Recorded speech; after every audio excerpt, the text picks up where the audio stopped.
Yes, let's talk about hockey, the show that journeys through the history of the sport of ice hockey from its disputed origins to the game we see today.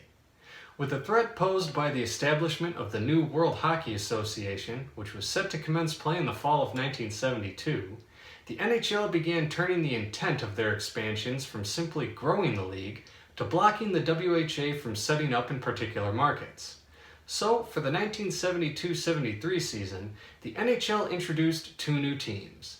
The Flames, which we've already talked about, were set up in Atlanta, Georgia, while another was set up in Nassau County, New York, known as the Islanders.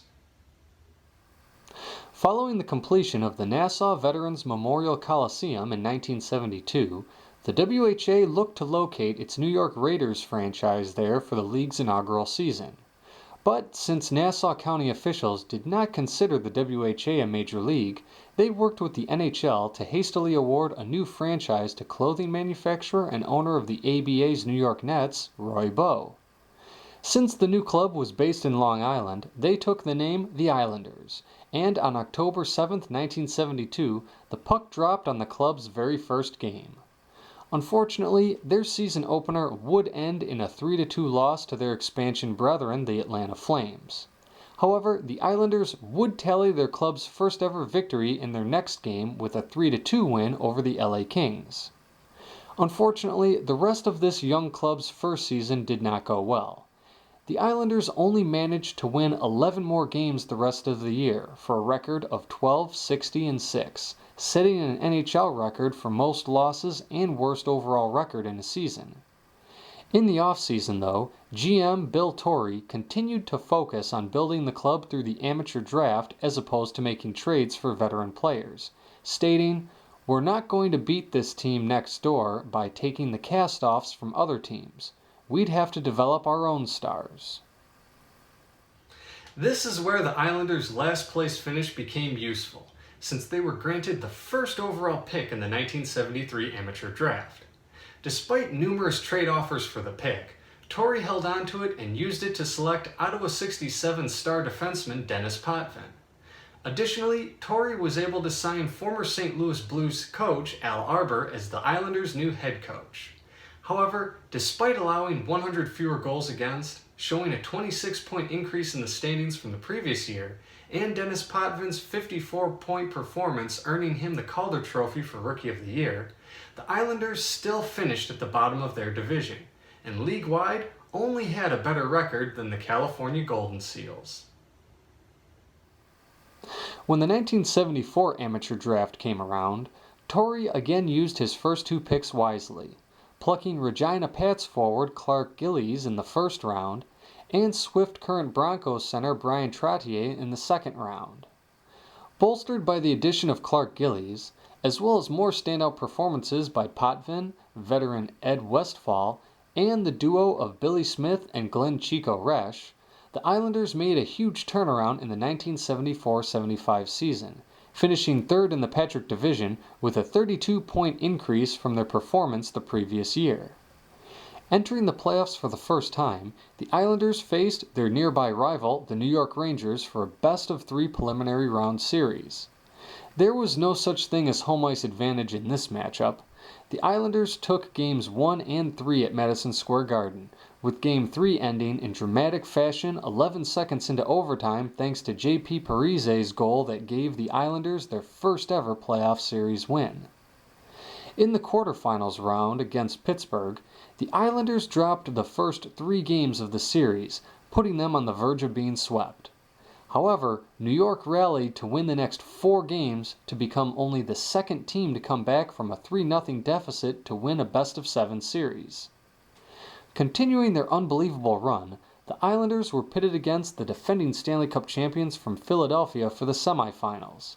Like the previous round, the Islanders found themselves on the verge of being swept after losing the first 3 games.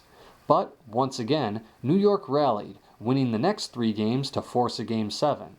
However, this time the Islanders were not able to cap off their comeback, as the Flyers finally managed to eliminate New York with a 4-1 Game 7 victory.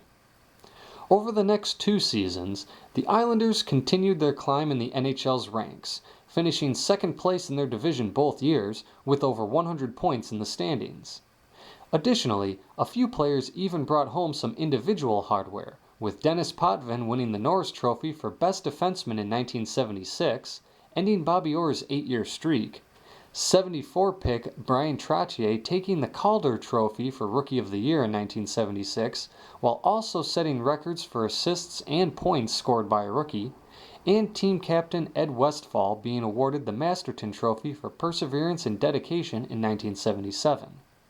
When it came to the playoffs, the Islanders also managed to make it back to the semifinal round both years, only to lose both times to the eventual Stanley Cup champions, the Montreal Canadiens. Following their second straight loss to the Canadiens, Bill Torrey once again went to work in the 1977 draft. This time, thanks to the urgings of head coach Al Arbour, the Islanders selected winger Mike Bossy 15th overall. Like Potvin, Gillies, and Trottier before him, Bossy was an instant hit in the 1977-78 season, scoring 53 goals to set a new NHL record for goals scored by a rookie, and becoming the third Islander to win the Calder Trophy for Rookie of the Year. In addition to Bossy's breakout performance, Dennis Potvin's 94-point production for the season earned him his second Norris Trophy, and 4 other players tallied 30 or more goals, as the Islanders captured their first division and conference titles. Unfortunately, despite their regular season success, New York fell flat in the playoffs, suffering a 2-1 overtime loss in Game 7 of their quarterfinals match against the Toronto Maple Leafs.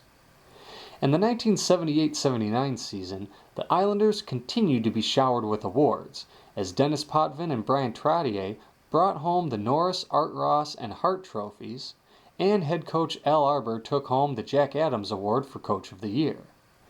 In addition, Mike Bossy's league-leading 69 goals helped the Islanders to their second consecutive Patrick Division and Campbell Conference titles. But once again, they came up short in the playoffs, losing to the Rangers 4-2 in the semifinals. After 5 straight playoff disappointments, Al Arbour started focusing the team's energy more on how they would do in the playoffs as opposed to where they ranked at the end of the regular season. As a result, the Islanders dropped to second place in their division for the 1979-80 season. However, in March of that year, the Islanders acquired another missing puzzle piece to their team in the form of center Butch Goring from the LA Kings in exchange for popular veterans Billy Harris and Dave Lewis. Bolstered by this new acquisition, the Islanders went on a tear in the first 2 rounds of the 1980 playoffs, beating the Kings 3-1 in the preliminary round and the Bruins 4-1 in the quarterfinal round. In the semifinals, New York would take a 3-0 series lead over the league's second-ranked team, the Buffalo Sabres. However, Buffalo mounted a comeback, outscoring the Islanders 9-4 to win Games 4 and 5. Not looking to relive past playoff experiences, the Islanders managed to win Game 6 by a 5-2 score in front of their home crowd to earn a ticket to the club's first ever Stanley Cup Finals appearance. Matched against the league's best team that year, the Philadelphia Flyers, the Islanders were able to start the series out on the right foot as Dennis Potvin netted the overtime winner in Game 1. Philly, though, would respond in kind with an 8-3 win in Game 2 to even the series. But New York would outscore them 11-4 over the next 2 games to push the Flyers to the brink. Philly would hold off elimination with a 6-3 victory in Game 5, and in Game 6 mounted a third-period comeback to send the contest into overtime. But 7 minutes and 11 seconds into overtime, Bobby Nystrom, one of the Islanders' original draft choices in 1972, scored the goal that finally brought the Stanley Cup to Nassau County.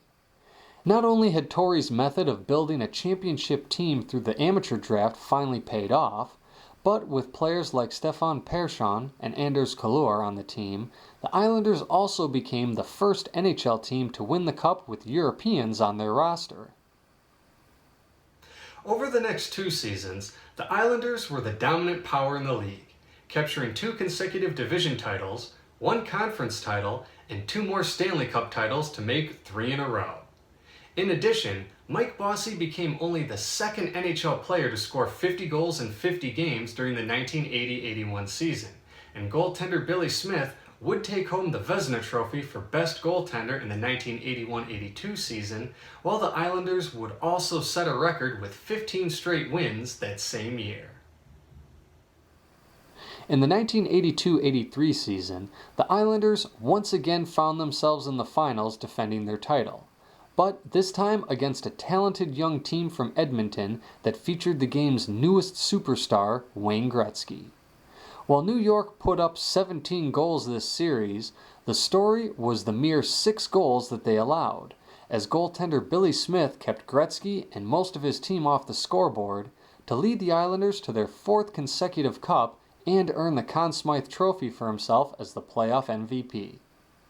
The next year, the Islanders looked to do what only one team before them had and make it 5 Stanley Cup titles in a row. But in the finals, the Oilers returned as well and were looking for payback. This time they got it, outscoring the Islanders 21-12 over 5 games to put an end to New York's dynasty and record-setting 19 consecutive playoff series winning streak. Following this defeat, the Islanders would still remain a competitive team for the remainder of the decade, even pulling off a memorable Game 7 victory in the first round of the '87 playoffs over the Capitals, known as the Easter Epic, where goaltender Kelly Hrudey turned aside 73 shots over 7 periods of play before center Pat LaFontaine scored the game winner in the 4th overtime period at 1:56 a.m. on Easter Sunday morning. While the Islanders have yet to win a division title since 1988 or a playoff series since 1993, the club's 4-year dynasty in the early 80s is the longest and most successful of any U.S.-based franchise in NHL history.